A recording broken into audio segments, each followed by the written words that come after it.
So this is case in point 1-3, determine the impact of accounts. And we are working with transaction number 2. We just completed transaction number 1. Transaction number 2, Nathan's Donut School pays $20,000 for baking equipment. So in step 1, we're going to go back and determine what accounts would be impacted by this transaction. So cash was paid to complete the purchase and baking equipment was obtained.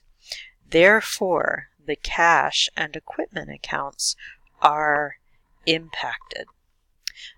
Nathan's Donut School now has less cash than it did before, but it has more equipment.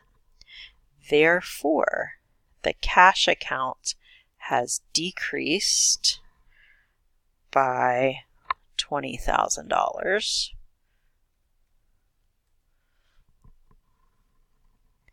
And the equipment account has increased. So notice both of these transactions are recorded on the asset side of the equation.